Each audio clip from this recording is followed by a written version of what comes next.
Have you ever loved someone so deeply that their rejection didn't just break your heart, it broke your sense of who you were? Have you ever realized, too late, that sometimes love alone isn't enough to keep someone close? Not even your own child? Thank you for being here tonight, for choosing to listen to a voice like mine. Before I begin, I'd love to know, where are you listening from? What time is it where you are? I always find it comforting, thinking that somewhere across the world, someone might be hearing my story under the same sky. I'm Brenda Montgomery, 68 years old, born and raised in Georgia, where magnolia trees bloom with a beauty that hides their thorns. Maybe that's how life is too.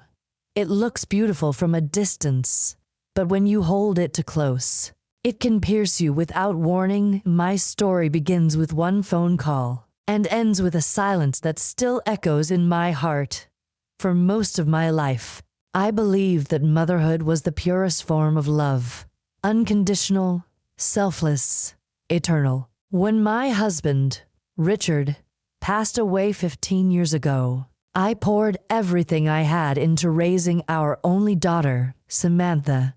She was my pride, my little sunshine. I worked double shifts at the diner, stood on sore feet, smiled through exhaustion, just so she could study, travel, and live the life I never could. Every report card, every small win, it was like a metal pin to my heart. When she went off to college, I cried for days. I'd sneak into her room at night, touch her old textbooks, her perfume bottles, her childhood photos, as if touching them could keep her close. But deep down, I knew that was the price of love. You raise them to fly, and then you watch them forget how to land.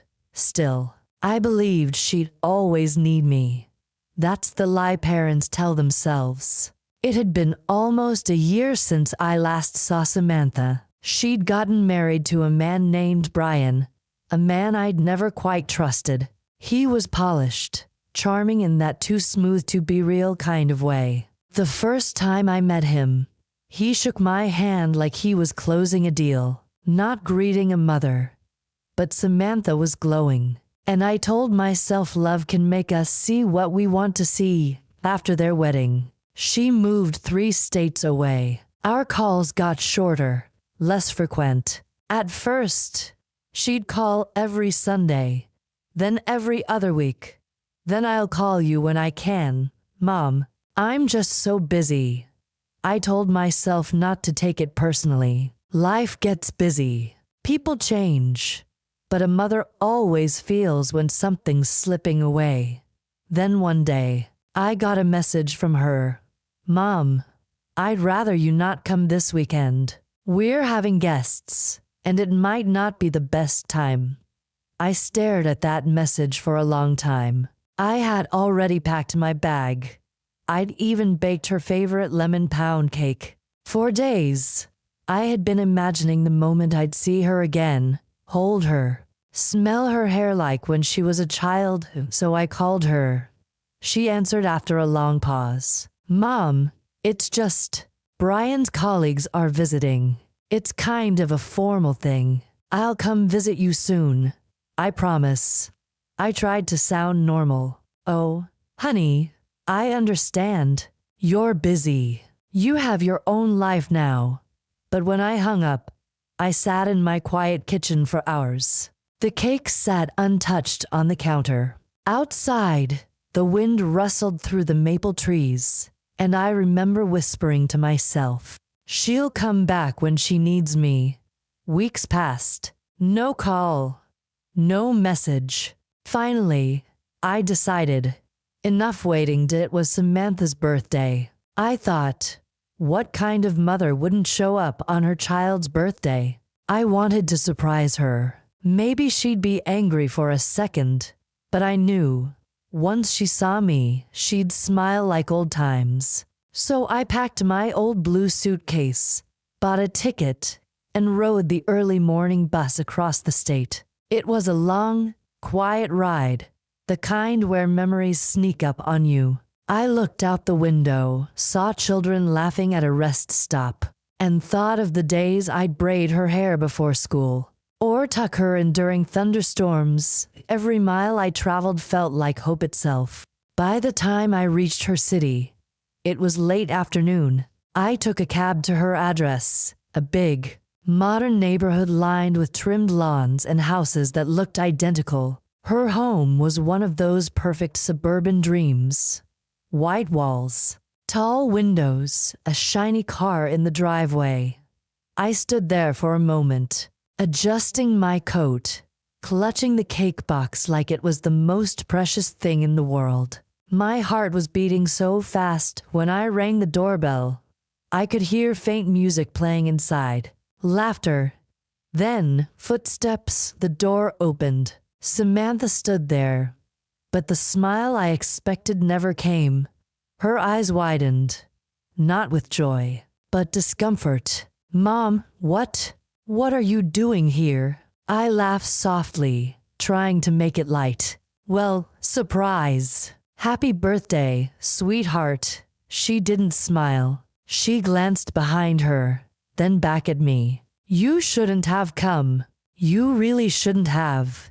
Something inside me trembled. "Sweetheart, I just wanted to see you. I baked your favorite." "Mom," she interrupted, her voice lowering. "Please, I can't let you come in right now. Brian's parents are here. They're different. They wouldn't understand." I blinked. "Wouldn't understand what?" She sighed, looking embarrassed. "It's just our lifestyles. Our standards, they're used to a certain environment. If they see," her voice cracked, but she didn't finish. "I understood if they saw me." That moment, that single, cruel sentence, it was like the floor disappeared beneath me. I had imagined tears, hugs, laughter. Instead, I stood on her doorstep, feeling smaller than I ever had in my life. I tried to smile, but it hurt. "I see," I said quietly. "You're ashamed of me." "Mom, no, it's not that. It's just complicated." I looked past her, into the bright, perfect house, the kind of house I'd once dreamed she'd have. There were guests inside, a dining table set with expensive china, glasses of wine shining under the chandelier. It looked like everything I'd worked for, everything I'd sacrificed for, and somehow, there was no room in it for me. I don't remember much after that. I just remember walking away, my hands shaking, my eyes blurring. The cake slipped from my fingers and hit the pavement. I didn't even pick it up. I walked for blocks without knowing where I was going, just walking, until the city lights blurred into nothing. I spent the night in a small motel, staring at the ceiling. I didn't cry, not then. Sometimes, pain is too heavy to turn into tears. I thought about the years I had worked myself to exhaustion, the birthdays I skipped, the dreams I gave up. I thought about the nights I'd prayed for her happiness, whispering her name like a sacred word. And then I realized I had raised her to be strong, independent, but maybe, somewhere along the way, I'd taught her to forget where she came from. The next morning, I left without calling her. No note, no message, just silence. I went home, sat in my kitchen again. The same quiet kitchen where everything had started. The smell of old coffee lingered in the air. Outside, the wind rustled through the same maple trees. But something inside me had changed forever. I realized that love, when unreturned, doesn't disappear. It just hides in the corners of your soul, waiting, not for the other person to come back, but for you to find yourself again. And that's what I decided to do. But destiny wasn't done testing me yet, because a few months later, there was another knock at my door, and this time, it wasn't a surprise visit. It was the beginning of everything that would turn my broken heart into something far stronger. Asterisk. Have you ever heard a knock on your door that felt like time itself had circled back? That everything you lost might be standing on the other side? That night, when I heard the gentle, trembling knock, I thought I was dreaming. It had been nearly 8 months since I'd last seen my daughter. 8 long months since I'd stood outside her house, uninvited, clutching a cake and 1,000 memories. I had promised myself I'd never go back. I'd tried to rebuild a rhythm, cooking for one, sleeping alone, convincing myself I was fine. But loneliness has a sound. It echoes in an empty home. It whispers your child's name every time you pour coffee for 2 and only drink 1. So when that knock came, soft, hesitant, almost scared, I froze. Outside, it was raining. The kind of slow Georgia rain that smells like earth and endings. I opened the door, and there she was, Samantha, my daughter, standing in the rain, soaked to the bone. Her hair was clinging to her face, her mascara smudged, her breath uneven. But what froze me wasn't the sight of her. It was what she was holding. A baby, wrapped in a thin pink blanket. Her voice broke. Mom. That word, Mom. It hadn't crossed her lips in almost a year. Hearing it again felt like a heartbeat I'd lost returning to life.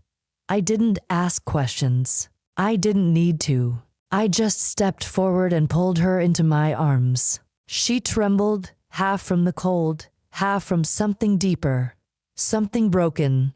I whispered, "Come inside, baby. Come home." Asterisk. Inside, the house smelled of cinnamon and old books. I had just finished knitting a small blanket for the church donation drive, and I placed it over the baby without thinking twice.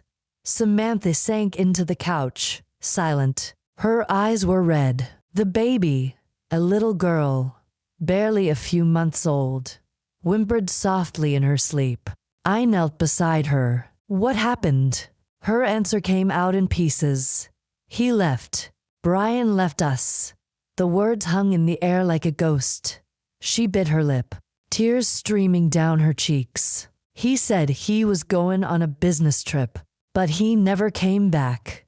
I called, texted, begged, and then I found out he's been with someone else for months. He drained our accounts, Mom, everything. The house isn't even in my name anymore. I felt my chest tighten, anger, sadness, and pity colliding inside me. But I didn't say. I warned you. I didn't say. You should have known. Because mothers don't throw "I told you so" at their children. Not when they're already drowning. Instead, I just held her hand and said softly, "You're safe now." For the first time in years, the house felt alive again. The sound of a baby's cry at dawn, the hum of lullabies at night. I'd forgotten how quickly love returns when it's needed, and Samantha started sleeping in her old room again.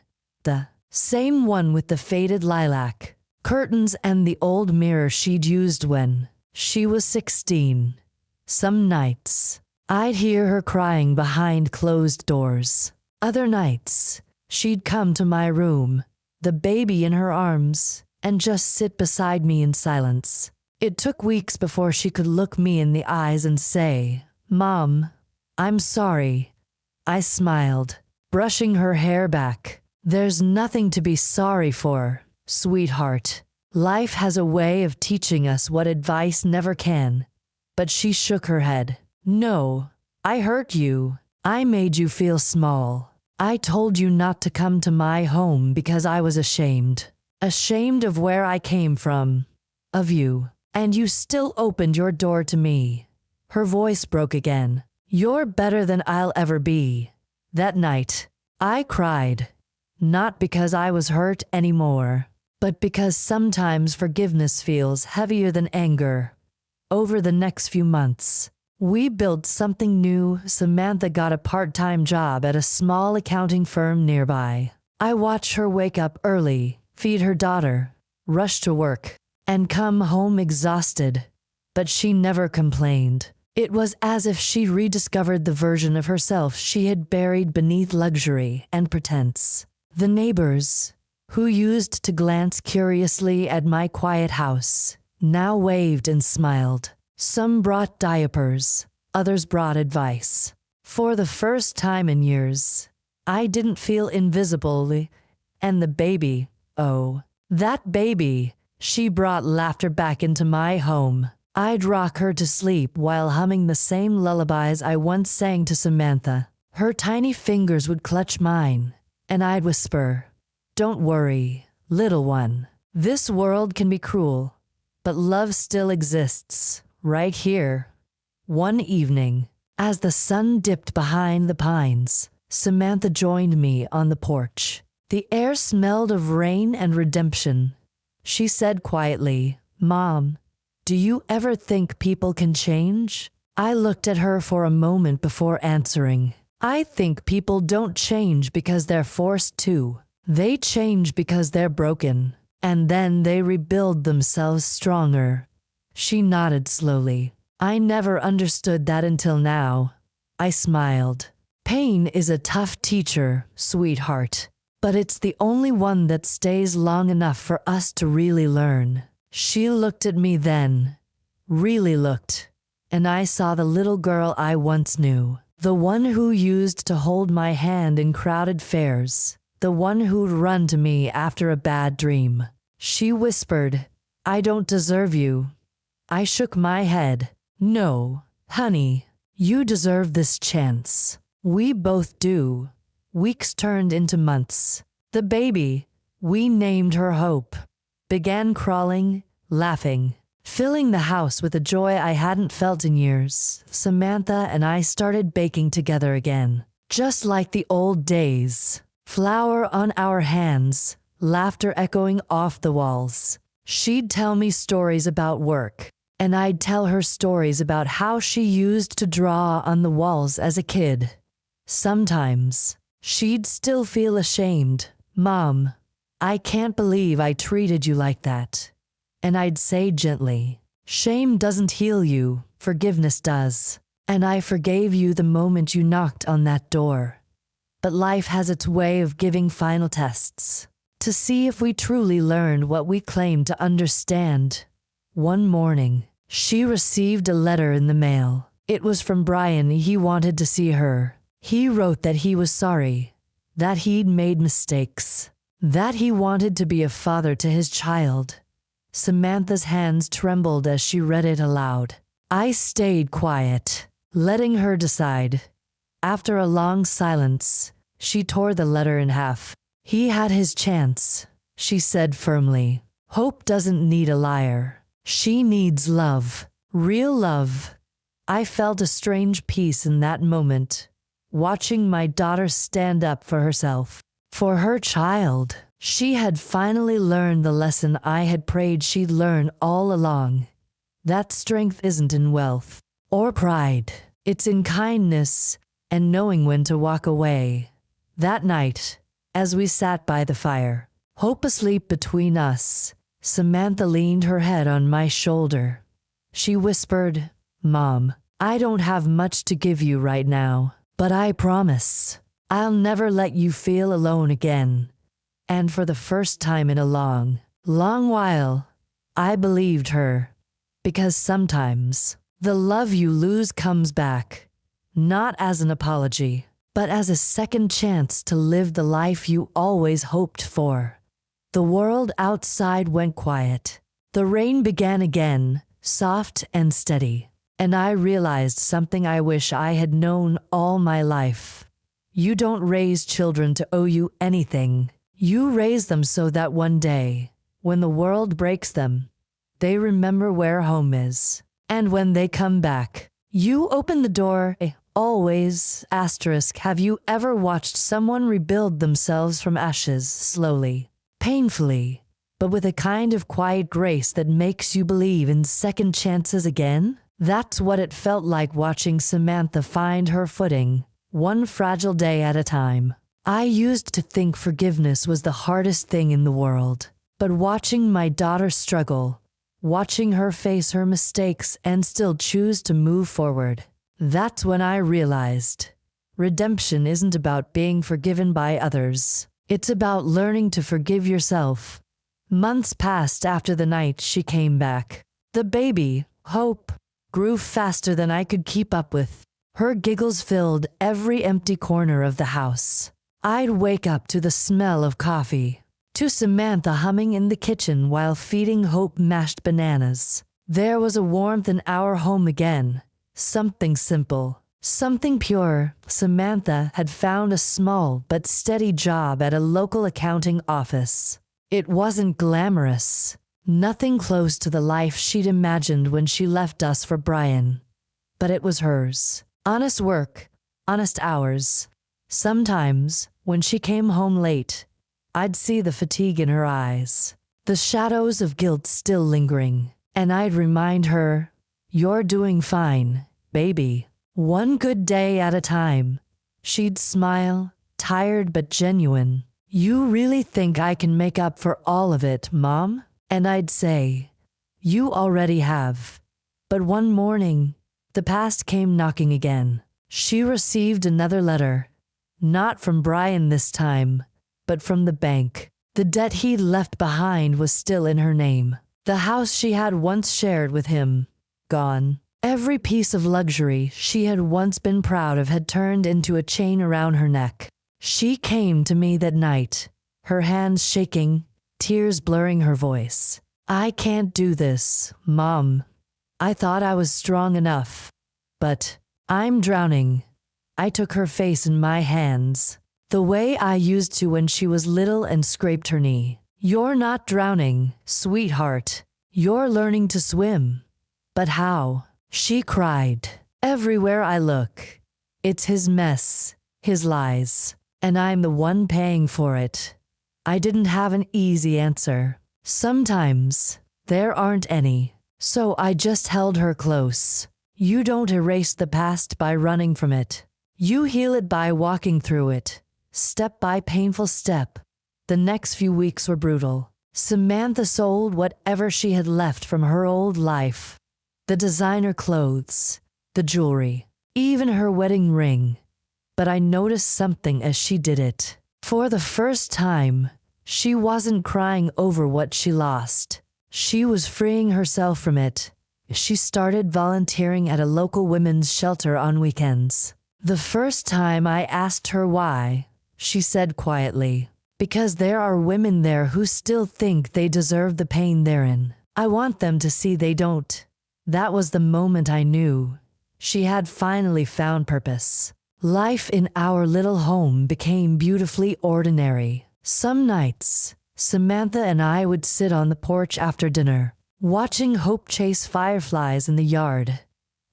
She'd tell me about her day, about how hard it was balancing everything: work, motherhood, guilt, but also about how fulfilling it felt. "Mom," she said one night, "I used to think success meant money, comfort, a perfect life. But now I see it's just peace. Being able to sleep without regret." I smiled, my heart full. "That's what I always wanted for you. Not perfection, just peace." Time has a strange way of softening even the deepest wounds. The neighbors started calling her the strong one. The local pastor asked her to speak at the shelter about her journey, about finding faith again after betrayal.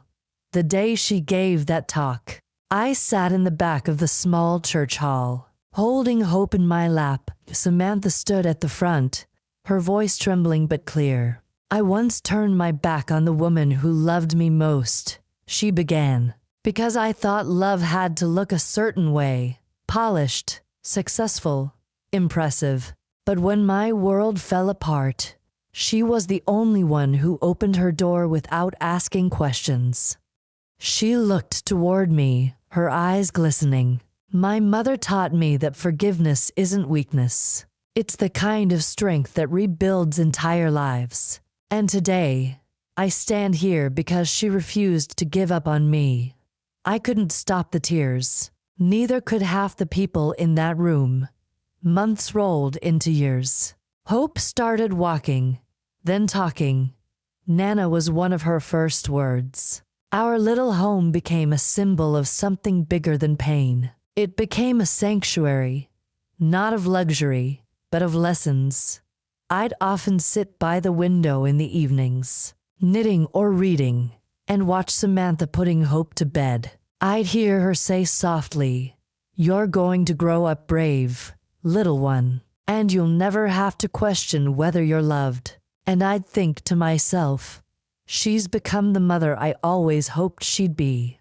One day, out of nowhere, a letter arrived again. This time, not from the bank or from Brian, but from Brian's lawyer. He had been arrested for fraud in another state. His assets were seized, and as part of a restitution settlement, Samantha was entitled to a portion of what he stole, enough to pay off her debts and rebuild her life.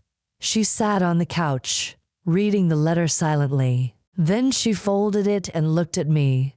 "I don't want his money, Mom," she said quietly. I frowned. "You sure, baby? It could help you and Hope." She nodded firmly. "No amount of money can clean what he ruined. I have enough. We have enough." And for the first time in her life, I truly believed she meant it. A year later, Samantha opened her own small accounting service in town. She named it Hope & Co. "Because she's the reason I started over," she said, smiling at her daughter. People began to respect her not for what she owned, but for who she'd become. The same community that once whispered about her downfall now admired her courage.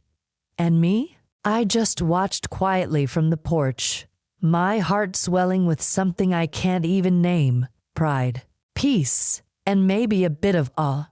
Sometimes, late at night, I'd record a little message for the listeners who follow my stories online. I'd start like this: "Thank you for listening tonight. Wherever you are, maybe in a quiet kitchen, maybe driving home after a long day, I just want to remind you something I learned the hard way.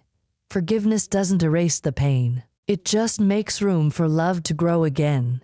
And I'd think about Samantha, about how life took her to the edge, then brought her home again, about how Hope, that little baby, carried the light that healed us all.